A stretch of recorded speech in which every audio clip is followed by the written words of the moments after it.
E sobre isso que a gente vai falar, né? Sobre fé nessa manhã. A gente vai refletir um pouco sobre a vida de um personagem que todo mundo sabe que ele é o personagem da fé. Mas aí eu queria refletir um pouquinho no início da vida dele com os irmãos, né?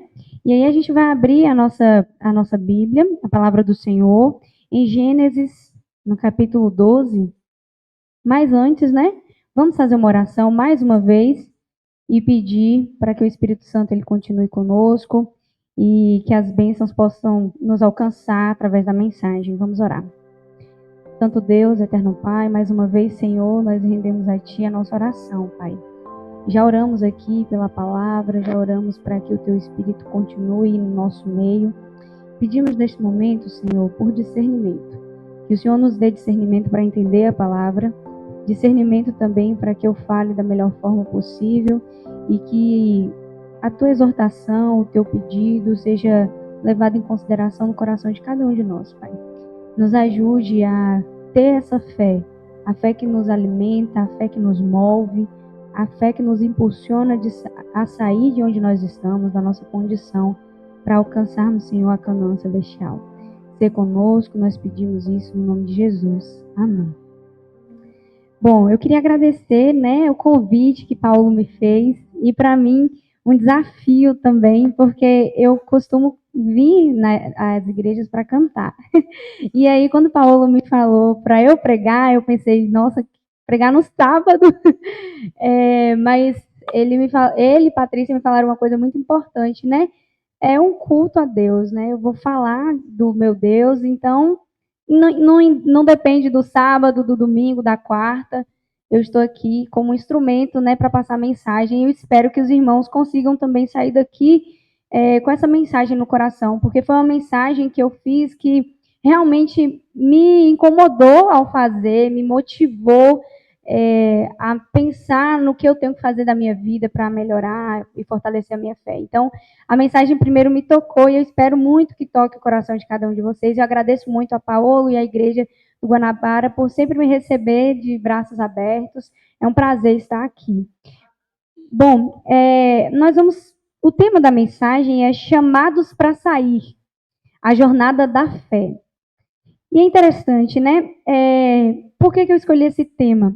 Eu comecei a pensar em quantas vezes nós somos chamados a sair de determinados lugares.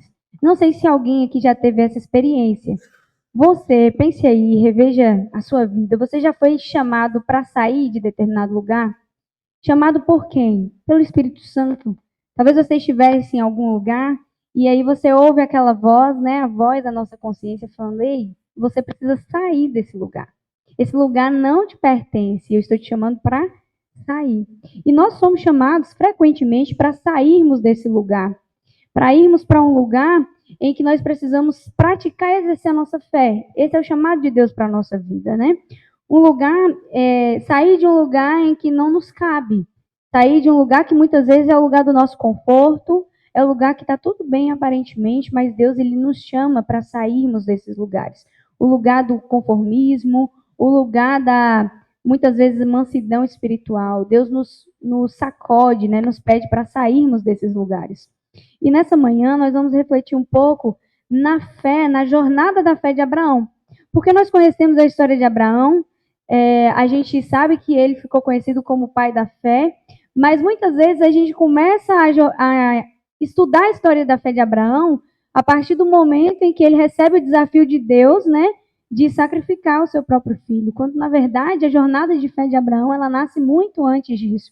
Ainda quando ele estava ali com a sua parentela, na Mesopotâmia, adorando os seus diversos deuses com os seus familiares. E a jornada de fé de Abraão, ela começa ali, com o chamado de Deus para que ele saia daquele lugar, o lugar que não lhe pertencia, né? Então nós vamos refletir na fé, na obediência e na missão de Deus para Abraão no passado, antes Abraão, né? E hoje para nós, para cada um de nós também. E que se aplica à nossa vida enquanto povo remanescente que nós acreditamos ser, né? O povo que permanece, que resiste, que ainda tem a mensagem e tem o dever de levar essa mensagem com amor às outras pessoas. E é sobre isso que nós vamos refletir nessa manhã.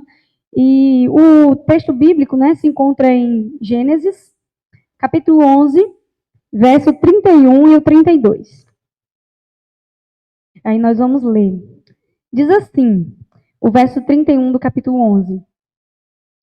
Tomou Tera, ou Terá, né, a Abrão, seu filho, e a Ló, filho de Arã, filho de seu filho, e a Sarai, sua nora, mulher de seu filho Abrão, e saiu com eles de Ur dos Caldeus para ir à terra de Canaã.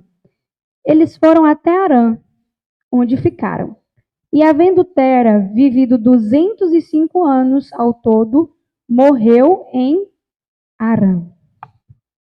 Interessante perceber essa jornada que começa com o pai de Abrão, né? Tera, ele toma aí o seu filho, o seu sobrinho, o sobrinho de seu filho e sua esposa, né? E qual é o objetivo de Tera? Sair de Ur dos Caldeus e ir até a terra de Canaã. Esse era o objetivo de Tera. Mas aí o que acontece no meio do caminho? Tera vai até Arã, que inclusive era o nome, né, do pai de Ló também. Ele vai até a terra de Arã, que chamava, né, terra de Arã, e para ali na terra de Arã. E aí ele se esquece de que o objetivo dele era a terra de Canaã. E aí ele fica ali em Arã, para ele estava tudo bem continuar em Arã. E aí ele vive a vida dele todinha em Arã e morre em Arã, né? Ele morre nesse caminho entre Ur dos Caldeus e Canaã. E aí eu queria trazer um pouquinho de um contexto histórico, né, muito importante sobre o que vivia mais ou menos aí a família de Abrão neste momento. Primeiro, a gente vai entender um pouco sobre a cidade de Ur. Ur dos Caldeus, ela era uma cidade extremamente fortificada. Como as cidades da antiguidade, ela possuía um muro muito extenso para que impedisse, né, que os inimigos adentrassem a cidade. Era uma cidade extremamente luxuosa, tinha ali várias riquezas minerais, pedras preciosas. Ela estava localizada, inclusive, no sul da Mesopotâmia, onde está localizado hoje o atual Iraque, né? E aí, muita Bíblia tem no início aí um mapazinho, e eu gosto muito desse mapa, né?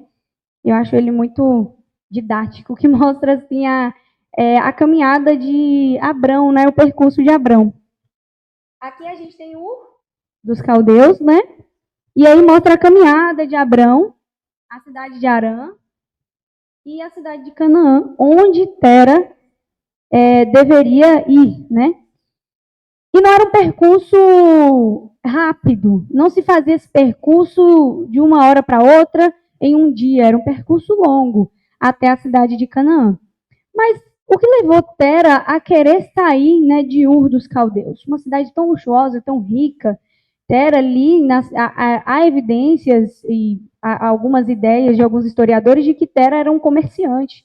Então ele comercializava ali na cidade de Ur dos Caldeus. Inclusive, provavelmente ele tenha tido a necessidade de sair de Ur para Canaã justamente por conta do seu trabalho, né, de comerciante. O significado do nome Ur é luz ou fogo. E como todas as outras cidades da Mesopotâmia também, Ur ela estava ligada a uma divindade que os mesopotâmicos, no caso aqui os sumérios, né, eles adoravam, né? Então ela estava ligada especificamente à divindade Sin ou Nana, também conhecida no termo acadiano.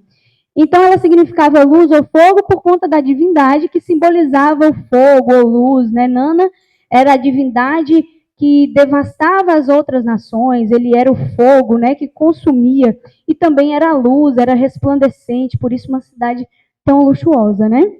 E esse deus, a deusa Nana, né, era um dos deuses mais antigos e importantes para os sumérios. Em Ur, também existia um templo que ele é muito famoso nos livros de história, que é o Zigurate de Ur.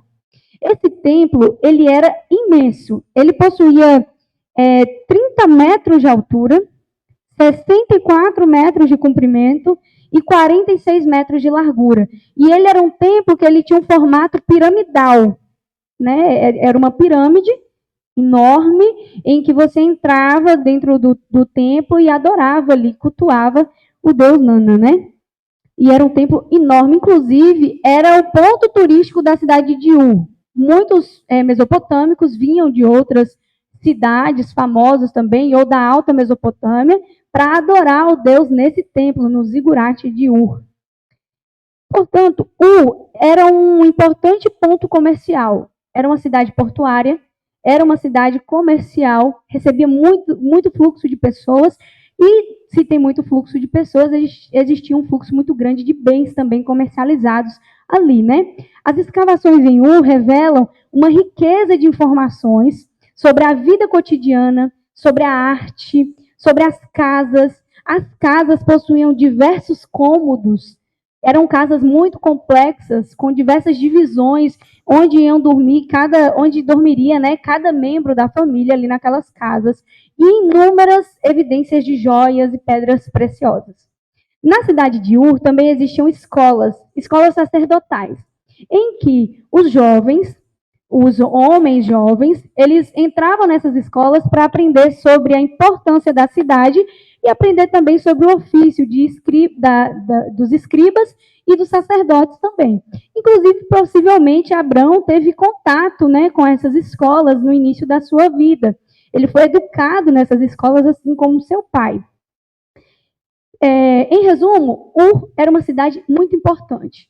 Era um porto comercial, era uma cidade, era o centro de adoração de outra divindade e era uma cidade extremamente luxuosa, que estava coberta por uma muralha. Então ela era protegida do restante, ela não se misturava com os outros povos, assim como todas as cidades importantes, todos os centros comerciais da Mesopotâmia. Interessante na história de Abrão, e que começa com Tera, né, é que quando Deus ele chama, quando Deus tem um propósito, ele move todas as peças. Ele move tudo para que o propósito dele seja alcançado. E ele começou isso na vida de Abraão aí logo no início da história dele relatada na Bíblia, né? Entretanto, não há indícios de que o pai de Abraão ele tenha adorado ao Deus Yahvé, né? O Deus de Abraão. Inclusive, o jovem Josué relata que Tera adorava os deuses da Mesopotâmia. Portanto, ele não saiu da cidade de Ur para adorar a Deus em Canaã, ou porque Deus tinha uma promessa de uma nova terra para Tera, né? Mas ele sai com um objetivo. Não importa, Deus ele move todas as peças, né? Talvez ali o objetivo de Tera, como eu disse, fosse comercializar. Mas Deus sabia o propósito. Deus moveu para que Tera saísse, tivesse o desejo de sair de Ur. O certo é que ele foi movido a sair rumo a Canaã. Tera, na Bíblia, ele é descendente de Sem. E Sem, como nós conhecemos, né, a história, ele é o filho abençoado de Noé. E Tera vem aí da genealogia de Sem. Entretanto, após a Torre de Babel, aí no capítulo 11, o povo de Deus, ele acaba descumprindo o papel inicial de Deus. Qual era o papel de Deus? Era de que as pessoas que o povo dele pudesse, né, se relacionar com outros povos, socializar como um único povo. Só que depois da Torre de Babel, da confusão das línguas, o povo faz o quê? Cada um se junta e se fortifica em lugares em que eles partilham a mesma língua, a mesma crença, a mesma cultura. E assim provavelmente aconteceu com a família de Tera, né? E aí eles, ao invés de se socializarem com as outras pessoas, ao invés de proclamarem o Deus Yahvé aos outros povos, eles se trancam em cidades fortificadas. A prova disso é de que... A prova disso é de que Tera, ele se escondeu durante muitos anos na cidade de Ur dos Caldeus. Ele ficou por muitos anos ali, em uma cidade fortificada, seguro, o lugar do comodismo, o lugar em que ele está bem, não precisa de muitas coisas, estou comercializando, vivendo a minha vida bem, cuidando dos meus filhos, e aqui está tudo bem. Mas Deus, como eu disse no início, quando Deus quer, quando Deus tem um propósito para a nossa vida, e Ele sempre tem, Ele move todas as peças, né? Ele nos chama para sair desse lugar de comodismo. Você acha, e aí a gente pode achar, né, que talvez estar naquela cidade fortificada fosse plano de Deus para proteger os seus filhos, mas esse não era o plano inicial de Deus. Deus desejava que Abraão fosse uma bênção. No capítulo 12, nós vamos perceber que Deus fala, a primeira coisa para Abraão é essa: olha, saia da tua casa, da tua parentela, porque você será uma bênção. E é possível ser uma bênção longe das pessoas em que nós devemos ser uma bênção? Não é. Né? Não é possível sermos uma bênção em cidades fortificadas, distantes das pessoas. Nós precisamos estar em contato com essas pessoas para exercermos a função que Deus nos deu. Por isso mesmo, Deus convoca Abrão. Eu acredito muito que Tera ele foi movido para que Abrão fosse alcançado. Para que Deus, ali no momento, no ápice em que Abrão permanece em Harã, também com seu pai, Abrão ele entenda o chamado de Deus, ele escute a voz de Deus. E conforme o relato de Estevão, em Atos 7, do verso 2 ao 4, Deus estava movendo a história de Abrão antes mesmo de eles chegarem em Harã. E aí, em Atos 7, do verso 2 ao 4, Estevão diz assim: e ele disse, irmãos e pais, ouçam, o Deus da glória apareceu a nosso pai Abraão quando ele ainda estava na Mesopotâmia, antes que ele habitasse em Harã. E lhe disse, saia da tua terra, dos teus parentes, e venha para uma terra que lhe mostrarei. Então ele saiu da terra dos caldeus e habitou em Harã. E dali, quando seu pai estava morto, ele o transferiu para esta terra em que você agora mora. E esse relato de Estevão é muito revelador. Abrão, ele recebe o chamado de Deus ainda na Mesopotâmia. Antes mesmo de seu pai tomar sua família e decidir ir até Canaã. Imagine a alegria de Abrão, né? Quando Deus fala, Abrão, saia da tua terra, da tua parentela, mas que voz é essa? Como eu vou fazer isso sozinho? E aí o seu pai toma a família e sai. Talvez não, o contato direto não foi com o pai de Abrão, foi com Abrão. Mas Deus usou o pai para que a promessa dele se cumprisse na vida de Abrão. Entretanto, em Gênesis 11, no verso 31 a 32, que a gente leu, o finalzinho do verso 32, fala sobre o processo de estagnação espiritual. Abrão, ele recebe esse chamado direto de Deus. Deus move todas as peças para que Abrão saísse de Ur dos Caldeus com a sua família. E aí o que acontece? Eles foram até Harã, onde ficaram. E havendo Tera vivido 205 anos ao todo, morreu em Harã. Isso significa o quê? Que Abrão permaneceu em Harã, com seu pai, mesmo sabendo que o propósito de Deus é que eles fossem até Canaã. Tera, ele saiu de Ur com Abraão, mas parou na cidade de Harã. O relato bíblico diz que eles foram até Harã, onde ficaram. E qual o significado do nome Harã? Assim como Ur, que tem um significado, Harã também tem um significado. E ao pesquisar, achei muito interessante, porque a cidade de Harã significa encruzilhada ou estrada. Afinal de contas, a cidade de Harã, ela ficava entre a Mesopotâmia e o Levante, né? O ponto comercial dos sumérios, do povo da Mesopotâmia, e os demais povos ali, África, os povos do continente africano. Então, Harã significa encruzilhada. E Abrão e seu pai pararam na encruzilhada. Muitos de nós, inclusive, começamos a nossa jornada com Deus e nós temos o objetivo de Deus muito traçado na nossa vida, né? Quando nós nos decidimos, não só pelo batismo, mas quando nós tomamos a decisão de seguir a Cristo, de nos entregar inteiramente a Ele, nós acreditamos que nós temos um propósito que é dado para nós, né? De sermos uma bênção, de pregarmos o Evangelho, de advertirmos as pessoas com amor e em Deus. Entretanto, na nossa caminhada, muitas vezes nós paramos na encruzilhada. Nós estagnamos. E é constante. Isso significa que Abrão estava perdido? Não. Ele deu uma pausa na vida espiritual dele. Infelizmente, o que também é muito perigoso para a nossa vida hoje. Mas não significa o fim. Porque Deus, ele sempre move as peças. Deus, ele tem um propósito muito claro para a minha vida e para a sua vida. E mesmo quando paramos, estagnamos e paramos na encruzilhada, a ponto de, quem sabe, chegar quase a morrer espiritualmente, Deus, ele quer nos mover, ele quer nos tirar desse lugar.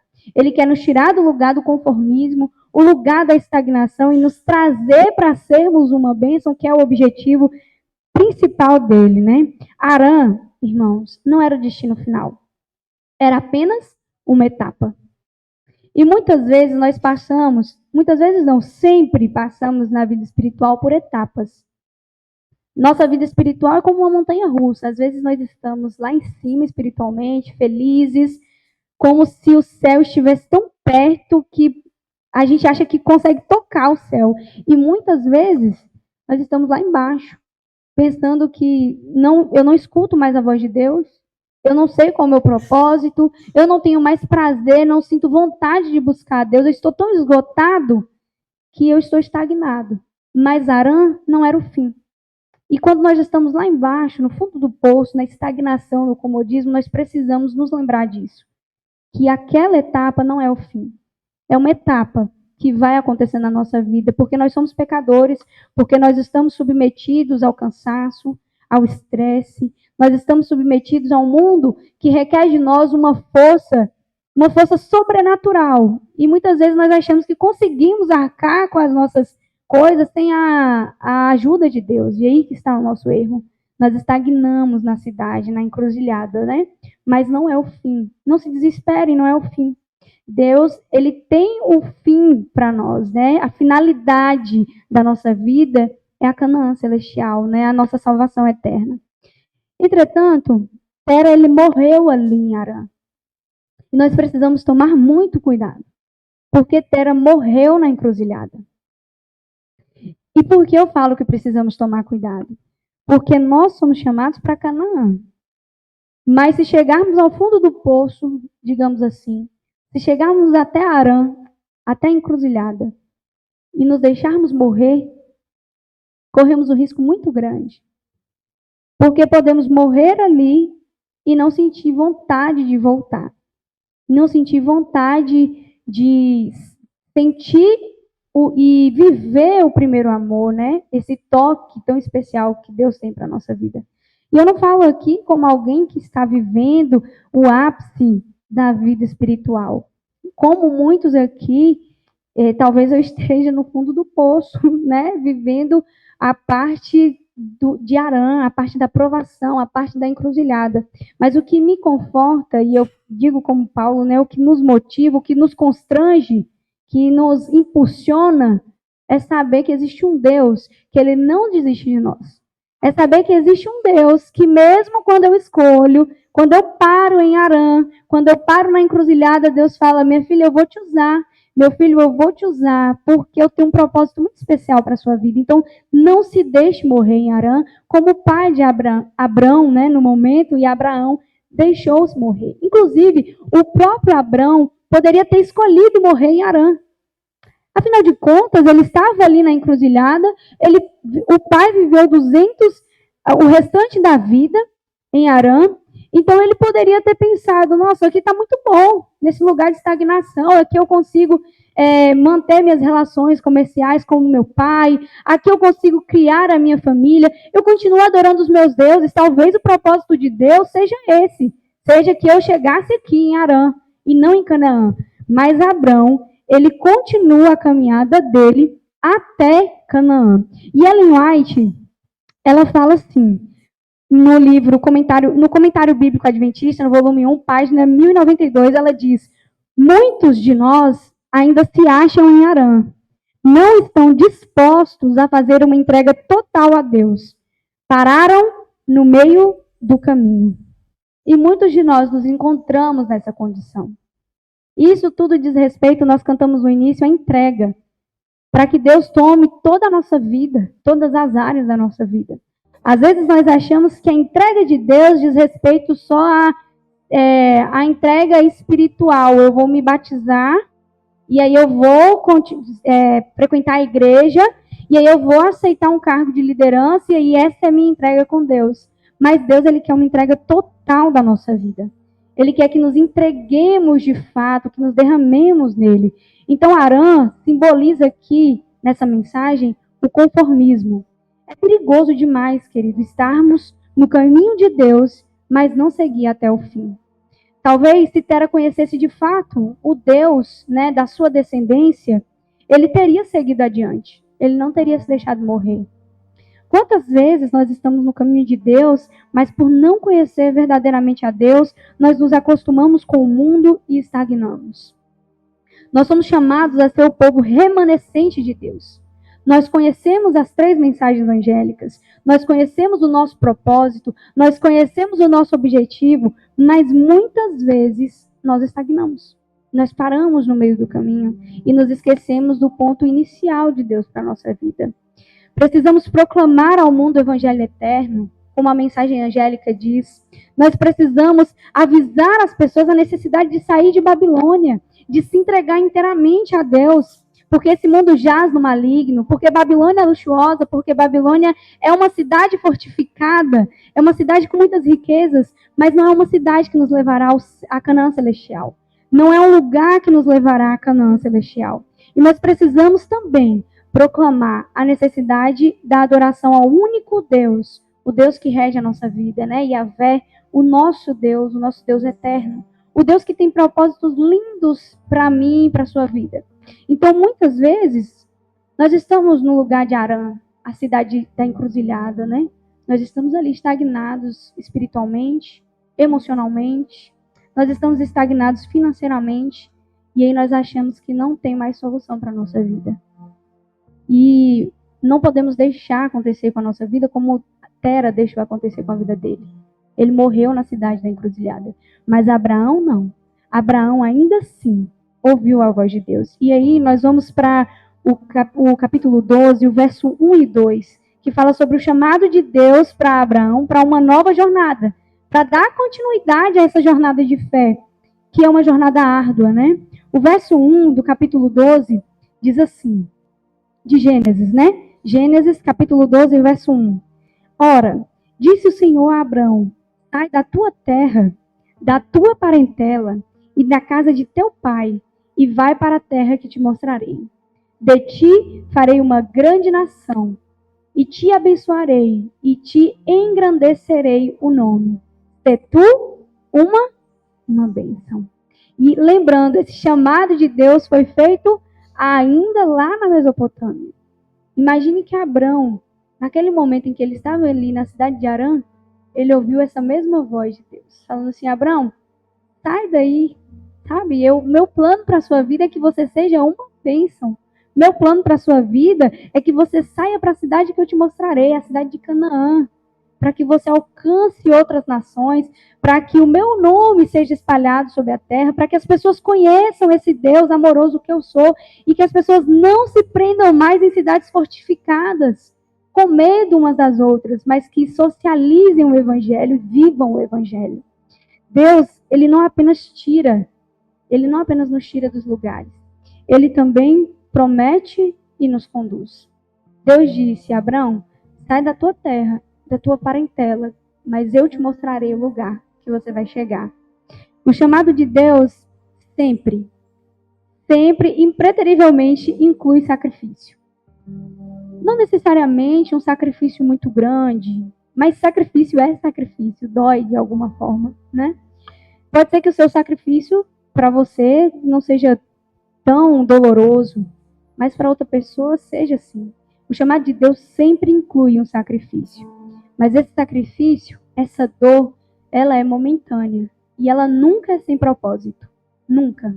Por mais que achemos que Deus nos tirou, ele me chamou do mundo para a sua maravilhosa luz, mas minha vida continua muito mal, vai de mal a pior. Eu estou sendo perseguido, eu não me sinto bem, eu estou exausto, mas lembrem-se disso, nunca é sem propósito. Deus tem um propósito lindo e imenso para a nossa vida. O chamado de Abraão é um símbolo do chamado do remanescente, um símbolo do nosso chamado. Nós somos chamados a sair da Babilônia espiritual, como o apóstolo João diz em Apocalipse 18:4. Deus continua chamando seu povo a romper com o mundo.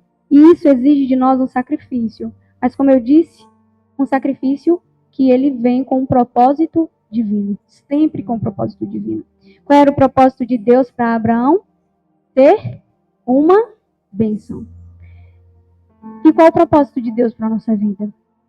Que sejamos uma bênção também. Esse é o propósito de Deus para a nossa vida. Não é apenas sobre receber as bênçãos de Deus, mas é sobre ser canal de transmissão dessa bênção. É sobre testemunhar para as outras pessoas em amor, mostrar para as outras pessoas o caminho. Quantas pessoas que estão ao seu lado, no trabalho, na escola, na faculdade, no dia a dia, que estão estagnadas em Harã e podem sair se você for uma bênção. Porque Abrão não saiu sozinho. Ele levou toda a sua família, todos os seus servos, que talvez com Tera tivessem continuado ali. Se Abraão não tivesse decidido sair de Canaã. Deus chamou Abraão para ser um exemplo de fé e obediência. Devia separar-se dos laços e influências que o prendiam à idolatria. Ellen White, em Patriarcas e Profetas, nos traz essa mensagem, né, de exortação. Abraão, ele deveria se desvencilhar daquilo que deixava ele ali, na zona de conforto, na adoração a outros deuses, na falta de conhecimento real do relacionamento com o Deus verdadeiro, Deus Yahvé. E qual a conclusão, né, para encerrarmos nessa manhã? O que eu queria que saíssemos aqui, assim, bem claro no nosso coração, é que a jornada de fé, ela precisa continuar. Ela começa na nossa caminhada espiritual. Eu não sei qual foi o começo da sua jornada de fé, eu sei qual foi o meu começo de jornada de fé. E ela não para quando nós nos batizamos. Ela começa cada vez mais, né? Todos os dias. É um processo diário. O reavivamento e a reforma é diária. E minha pergunta para refletirmos no nosso coração é esse. Você continua em Harã? Você está em Harã hoje? Ou você está andando pela fé como Abraão? Se estiver em Harã, não fique com medo.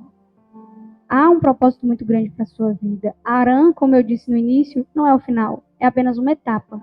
Siga em frente, né? Continuar a jornada. E se você estiver no processo de caminhada de fé que Abraão trilhou também, lembre-se da história de Abraão. De quantas vezes ele caiu nessa jornada de fé. O primeiro passo foi sair da tua casa, da tua parentela. Foi não ficar estagnado. Mas daí para frente, muitas coisas aconteceram. E diversas vezes, Abrão pensou que Deus o havia desamparado. E diversas vezes, Abrão tentou agir com a sua própria força. Continuar a caminhada de fé não é fácil, mas ela é necessária para a nossa vida espiritual.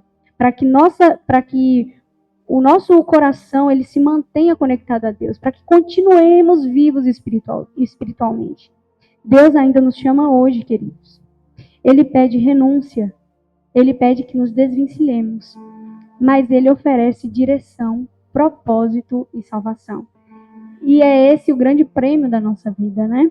Hoje, Deus te chama, Deus me chama para sair da estagnação espiritual, para viver pela fé e para cumprir a missão dele de sermos uma bênção. Ellen White, em Parábolas de Jesus, diz que muitos de nós não atingem o êxito que poderiam alcançar porque não se consagram inteiramente. Deus nos pede tudo. Quando entregarmos tudo, receberemos tudo. E que possamos agir como Abraão. Que essa mensagem não seja uma mensagem para nos deixar cabisbaixo, que não seja uma mensagem para nos deixar triste, mas uma mensagem de esperança, uma mensagem de alerta. Se estou em Harã, é possível sair da encruzilhada. É possível alcançar a Canaã celestial. E que possamos fazer como Abraão fez. Assim partiu Abraão, como o Senhor lhe havia dito. Ser tu uma bênção, nós somos uma bênção. Que possamos entregar tudo ao nosso Deus nessa manhã. Esse é o meu desejo muito sincero para o meu coração e para o coração de cada um aqui. Vamos ficar em pé e para finalizarmos, vamos orar? Santo Deus e eterno Pai, muito obrigada, Senhor, porque nessa manhã o Senhor deseja, como todos os dias, nos salvar, Pai. Obrigada porque o Senhor trouxe uma mensagem de alerta ao nosso coração e porque o Senhor ama cada um, Pai, de forma tão individual, de forma tão linda, que o Senhor quer resgatar cada um de nós. Senhor, nós pedimos que se estivermos em Harã, na encruzilhada, no conformismo, na zona de conforto, por favor, Pai, nos tire de lá. Nos ajude a sair, nos ajude a te ouvir, Pai. Por mais difícil que seja para o nosso coração pecaminoso, por mais que muitas vezes achemos que nunca sairemos desse lugar, nós temos a plena certeza que o Senhor tem um propósito lindo para a nossa vida. Assim como o Senhor teve para a vida de Abraão e de sua família, que possamos escolher viver esse propósito, Senhor, cada dia. Ser conosco neste restante de sábado, nessa tarde de sábado, que o Senhor nos abençoe neste sábado, que o Senhor faça resplandecer, Pai, a tua face sobre nós, meu Deus, e que possamos estar sob suas asas, muito seguros, Pai, e com a certeza de que somos chamados para sermos uma bênção, que possamos ser uma bênção para aqueles que nos rodeiam, Pai. Leva-nos em paz, perdoa as nossas falhas, os nossos pecados, e nós agradecemos imensamente, porque mesmo com uma multidão de pecados, Pai, mesmo com tantos problemas, tantas dores, o Senhor nos usa para falarmos e o Senhor também nos usa para ouvirmos e querer melhorar, Pai. Nós agradecemos imensamente porque o Senhor nos alcança. Ser conosco, em nome de Jesus é o que pedimos, Pai. Amém.